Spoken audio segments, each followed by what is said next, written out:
Story time Hindi कहानी में आप सभी का स्वागत है। आज हम कहानियों के संग्रह से व्यापारी और राक्षस की कहानी सुनेंगे। आशा है कि ये कहानी आपको पसंद आएगी।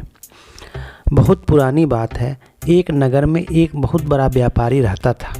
उसके कारोबार देश विदेश तक फैले हुए थे। एक बार की बात है, वह व्यापार के सिलसिले में अन्य देश जाना पड़ा। वह अकेला घोड़े पर बैठकर चल दिया।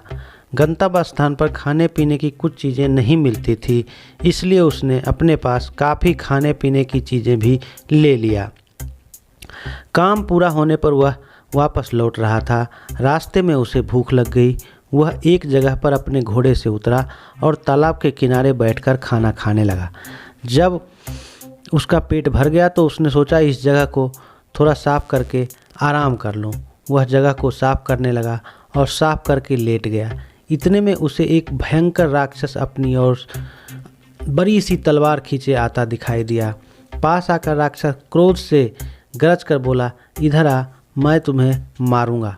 व्यापारी उसका भयानक रूप देखकर और गर्जन सुनकर कांपने लगा और बोला, स्वामी, मैंने क्या अपराध किया जो आप मेरी हत्या करना चाहते हैं? राक्षस ने कहा, तूने मेरे पुत्र की हत्या की है, मैं तेरी हत्या करूंगा। व्यापारी ने कहा, मैंने तो आपके पुत्र को देखा भी नहीं, तो हत्या कैसे किया? राक्षस बोला, तुम जो अभी खजूर खा कर के गुठलियाँ फेंकी, वह गुठली मेरे पुत्र के आँख में लगी और वह मर गया। मैं तुझे नहीं छोड़ूंगा। व्यापारी बोला, स्वामी, मैंने आपके पुत्र को जानबूझकर तो मारा नहीं, मुझे क्षमा कर दीजिए। राक्षस बोला, मैं दया करना नहीं जानता हूँ, मैं तुम्हें मारे बगैर नहीं रहूँगा। यह कहकर राक्षस ने व्यापारी को धक्के मारकर जमीन पर गिरा दिया और मारने के लिए तलवार उठाई। व्यापारी अपनी स्त्री पुत्रों को याद कर विलाप करने लगा। राक्षस ने कहा, तुम्हें जितना रोना है रो लो, उसके बाद मैं तुम्हें मार दूंगा। जब व्यापारी ने देखा कि राक्षस मुझे किसी प्रकार जीवित नहीं छोड़ेगा, तो उसने कहा, स्वामी, यदि आपने मुझे मारने का प्लान बना ही लिया है तो मुझे इतना अवसर दीजिए कि मैं घर जाकर अपनी स्त्री पुत्रों से विदा ले लूं और अपनी संपत्ति उनमें बांट दूं, ताकि मेरे पीछे संपत्ति को लेकर कोई झगड़ा ना हो। राक्षस बोला, यदि मैं तुम्हें घर जाने दूं और तुम वापस ना आओ तो फिर क्या होगा? व्यापारी बोला, मैं भगवान की कसम खाकर कहता हूं, आप मुझे 1 साल की समय दीजिए, मैं सारा काम निपटा कर यहीं पर आ जाऊंगा, फिर आप मुझे मार दीजिएगा। राक्षस बोला, ठीक है, मैं 1 साल बाद इसी तालाब के पास तुम्हारी प्रतीक्षा करूंगा।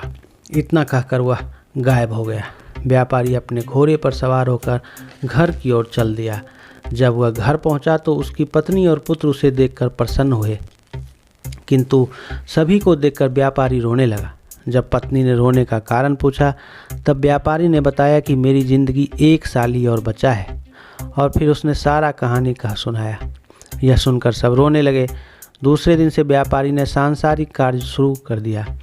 सबसे पहले ऋणदाताओं को धन वापस किया, फकीरों साधुओं को जी भर कर दान दिया, बेटे बेटियों के लिए अभिभावक नियुक्त किया और अपनी संपत्ति को पूरे परिवार में बराबर बांट दिया।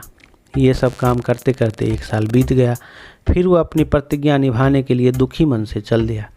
घर से चलते समय सभी घर वाले लिपट कर रोने लगे और कहने लगे, हम भी आपके साथ जाएंगे।